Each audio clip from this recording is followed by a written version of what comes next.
Ya, saudara memasuki hari keempat longsor di Dusun Situkung, Pandanarum, Banjarnegara, Jawa Tengah, tim SAR gabungan masih mencari 26 korban. 2 orang meninggal akibat musibah ini. Kontur tanah yang labil jadi kendala pencarian korban longsor di Banjarnegara, saudara. Tim SAR gabungan hanya bisa melakukan pantauan dari jarak sekitar 1 km dari lokasi longsor. Sementara area luasan lahan tanah longsor diperkirakan mencapai 10,7 hektar.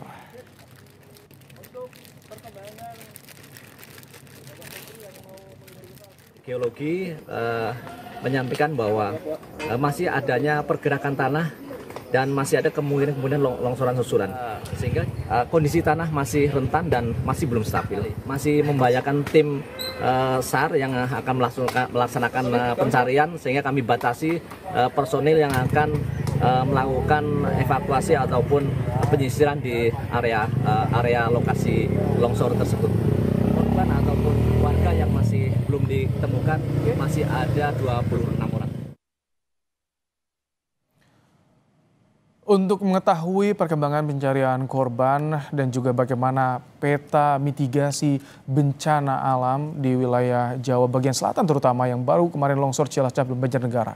Kami sudah bersama dengan Kapuspen BNPB Abdul Muhari. Selamat malam Pak Muhari. Selamat malam Mas Baim. Pak Muhari, kami ingin tahu jadi bagaimana saat ini perkembangan untuk mencari 26 korban di Banjarnegara, Pak Muhari? Ya, untuk hari ini meskipun dari 4 hari yang lalu kita sudah melakukan operasi modifikasi cuaca khusus untuk mengurangi intensitas hujan di Cilacap dan Banjarnegara. eh, untuk hari ini laporan dari tim BNPB yang ada di lapangan yang dipimpin oleh Kepala BNPB sendiri, itu memang ada sedikit kendala dalam melanjutkan upaya pencarian karena kondisi tanah yang masih bergerak. Jadi ini kemudian memberikan atau menjadi pertimbangan keselamatan untuk menjamin eh, personil kita di lapangan, personil gabungan, karena kondisi tanah yang masih bergerak ini beberapa kali pencarian kemudian dihentikan sehingga posisi dari jumlah korban yang ditemukan belum bergerak dari posisi kemarin, yaitu 2 orang meninggal dunia dan 26 itu masih dinyatakan hilang, Mas Baim. Tanah labil, sementara cuaca di bagian selatan Jawa juga masih terus turun hujan. Nah, bicara soal cuaca, saat ini kami sudah bersama dengan Pak Iqbal Fatoni, Prakirawan Senior BMKG. Selamat malam Pak Iqbal. Ya, selamat malam. Pak Iqbal, ada juga Pak Muhari dari BNPB. Kami ingin tahu dari BMKG, untuk wilayah Jawa di bagian selatan terutama saat ini, cuaca dalam beberapa hari ke depan seperti apa dan separah apa nantinya di sana? Ya, untuk wilayah di Jawa bagian selatan, ya, terutama di wilayah Jawa Tengah sendiri, memang masih ada potensi hujan ringan hingga sedang atau bahkan lebat ya untuk wilayahnya. Namun kalau dibilang cukup merata, tidak begitu merata ya, walaupun beberapa wilayah memang, terutama untuk wilayah Jawa Tengah sendiri masih ada beberapa wilayah yang masih ada potensi hingga hujan sedang hingga lebat dalam sepekan ke depan ini begitu. Lebat dalam sehingga sepekan ke depan ini tentu juga menjadi tantangan bagi tim SAR yang tengah berjuang mencari korban di Cilacap dan juga di Banjarnegara, Pak Muhari. Ya, kalau untuk di Cilacap, kondisi cuaca sebenarnya kondisi cuaca hari ini cukup mendukung, Mas Baim. Tetapi memang perbedaannya kondisi eh, bekas material longsoran di Cilacap ini sudah mulai agak kering, sehingga eh, pergerakan tanah dari material longsoran di Cilacap yang terjadi hari Kamis lalu itu sudah tidak terjadi, sehingga tim di lapangan itu bisa optimal menggunakan lebih kurang 25 alat berat. Dan hasilnya pada hari ini kalau untuk Cilacap itu tim berhasil menemukan 2 jasad sehingga total korban yang ditemukan dalam kondisi meninggal dunia itu 18 orang dan sisa pencarian itu 5 orang. Dan Oke. tim di lapangan cukup optimis bahwa yang 5 orang ini bisa segera kita temukan mudah-mudahan. Nah, bedanya dengan Banjarnegara, kondisi Banjarnegara ini material longsoran itu masih basah, Hmm. sehingga di beberapa tempat itu masih bergerak meskipun dengan tidak dalam dalam kecepatan yang bisa menimbulkan fatalitas, tetapi kemudian tentu saja hal ini masih menjadi pertimbangan yang sangat penting untuk menjamin keselamatan personil di lapangan. Baik. Jadi ini yang membedakan kemudian ada beberapa kali penghentian di Banjarnegara.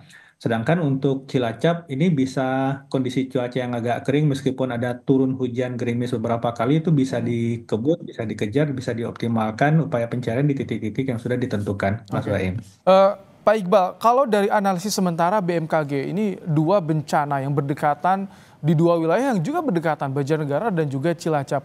Apakah sudah ada kesimpulan sementara atau analisis sementara penyebab dua bencana ini terjadi?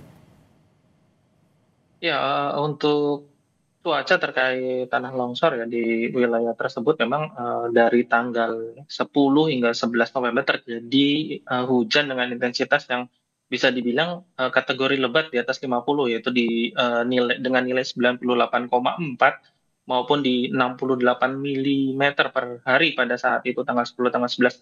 Di lain pihak tanggal 13 dan tanggal 14 juga terjadi hujan walaupun intensitasnya tidak setinggi di tanggal 10 dan 11 dikarenakan sudah beberapa hari juga terjadi hujan di wilayah tersebut, maka memicu terjadinya longsor di wilayah tersebut walaupun hujannya intensitasnya tidak begitu tinggi begitu. Dan kalau dilihat dari dinamika atmosfernya sendiri pada saat itu aktivitas NGO maupun di aktivitas gelombang Kelvin yang cukup aktif disertai adanya sirkulasi di sekitar wilayah Samudra Hindia Selatannya, wilayah di Pulau Jawa, Artinya perkiraan ini sudah mendukung tersampaikan potensi pertumbuhan sebetulnya ya, hujan begitu. Pak Iqbal. Perkiraan cuaca dengan hujan intensitas tinggi di wilayah tadi itu sudah tersampaikan sebetulnya kepada Forkopimda ataupun juga termasuk pada BNPB. Ya, untuk informasi tersebut sebenarnya terus kita update dan sudah kita informasikan bahkan dari beberapa hari sebelumnya juga uh, apabila di tanggal-tanggal tersebut memang ada potensi hujan intensitas tinggi, terutama untuk wilayah di Pulau Jawa, terutama di tanggal-tanggal tersebut begitu. Oke, baik. Sudah disampaikan, sudah diperbarui informasi seperti ini. Namun mengapa Pak Muhari dengan berkaca pada bencana yang terjadi di Cilacap dan juga Banjarnegara, banyak korban yang masih dicari, banyak yang tertimbun. Apakah ini early warning system yang belum berjalan optimal atau seperti apa? Ya, jadi begini, yang kita ketahui saat ini baru informasi hujannya ya, baru informasi cuacanya. Nah, ini sebenarnya untuk mendorong aksi dini atau operasi kedaruratan di level masyarakat itu belum cukup sebenarnya. Kenapa? Karena kita tidak tahu nanti hujan yang lebat ini atau hujan sedang hingga lebat ini nantinya akan menjadi banjir kah? Akan menjadi longsor kah? Akan menjadi banjir bandang kah? Kapan, di mana, dan seberapa besar? Jadi kalau misalkan kita informasikan ke BPBD bahwa misalkan di Kabupaten Banjarnegara akan terjadi hujan nanti malam pukul 18 sampai 21 demikian. Nah, buat BPBD itu belum operasional karena kita tidak tahu nanti hujan deras ini itu akan berpotensi banjir mungkin, tetapi di mana atau longsorkah di mana dan kapan gitu. Tapi ada Ini peta yang risiko tidak Pak Muhari sebetulnya untuk wilayah-wilayah tadi Cilacap dan juga Banjarnegara ini masuk kategori yang rentan, merah yang perlu diwaspadai, perlu penanganan khusus ketika ada cuaca buruk terjadi? Kalau peta risiko itu ada, Mas, tapi yang perlu kita ingat adalah wilayah Indonesia itu 1,9 juta kilometer persegi. Dan setiap hari yang hujan deras itu lebih dari setengah dari kawasan itu. Apakah kita akan mengungsikan masyarakat semuanya? Kan tidak. Jadi sebenarnya untuk bisa lebih teknis atau bisa lebih turun lebih ke operasional, kita memerlukan lebih dari sekedar informasi hujannya. Yang kita butuhkan itu sebenarnya informasi peringatan dini banjirnya atau peringatan dini longsornya. Nah, ini yang secara nasional, saya beberapa kali menyampaikan kita belum punya sistem ini. Dan BNPB memang BNPB, BMKG, Kementerian PU dan Mm, BRIN saat ini 4 tahun ke depan itu sedang membangun sistem itu mm, sehingga nanti ke masyarakat yang akan kita sampaikan tidak hanya sebatas cuacanya, mm. tetapi ada heads up-nya bahwa di Baik, titik A, di titik B, di sungai A, sungai B, di mm, posisi A, posisi B, itu mungkin dalam 2-3 jam ke depan akan terjadi banjir, akan terjadi longsor dan seterusnya. Artinya kita oke. benar-benar bisa memberikan informasi yang lebih teknis yang Mm, kemudian masyarakat di bawah itu bisa paham lebih dari sekedar informasi bahwa nanti malam misalkan akan ada hujan baik. intensitas lebat gitu. Saya ingin tanya Kira-kira ke demikian. BMKG kalau misalkan tadi informasi teknis seperti itu ketika ada potensi bencana banjir, longsor, BMKG apakah ada instrumen atau tools yang bisa menyampaikan hal-hal ini kepada tadi stakeholder yang berkaitan untuk menangani ini? Baik, Ya, Bang. sebenarnya dari BMKG, ya sebenarnya dari BMKG sendiri kita sempat membuat ya waktu itu namanya perakiraan cuaca berbasis dampak dari tahun 2019 ya. Namun sempat kita eh, tahan sebentar dikarenakan ada penyesuaian kembali mengenai perumusannya begitu. Dan saat ini memang seperti yang tadi Bapak eh, Kapus Datim dari BNPB sendiri sampaikan, memang kita juga sedang on proses juga penyesuaian kembali data perakiraan cuaca berbasis dampak tersebut. Dan itu dikarenakan luasan Indonesia yang cukup luas dan cukup beragam wilayahnya dengan nilai kerentanan yang cukup berbeda-beda. Jadi kita butuh penyesuaian cukup lama untuk wilayah-wilayah yang punya nilai kerentanan yang berbeda-beda begitu. Mm. Baik, jadi dengan adanya bencana kemarin yang terjadi di Cilacap dan Banjarnegara menjadi pembelajaran, terutama karena cuaca dalam bahkan hingga di awal tahun 2026 juga masih kemungkinan cuaca buruk terjadi, Pak Iqbal.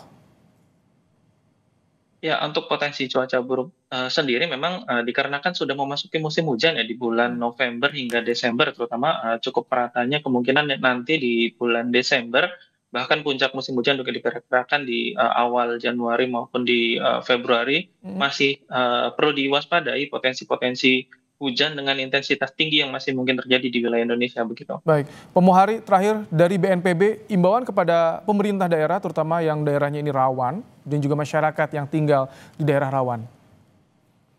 Ada dua hal, Mas Baem. Untuk pemerintah yang pertama adalah memang untuk saat ini kita tahu biasanya pada akhir tahun dan awal tahun itu kondisi anggaran pemerintah daerah di akhir tahun itu sudah mau habis, di awal tahun itu belum operasional. Sedangkan bencana paling banyaknya itu di fase ini.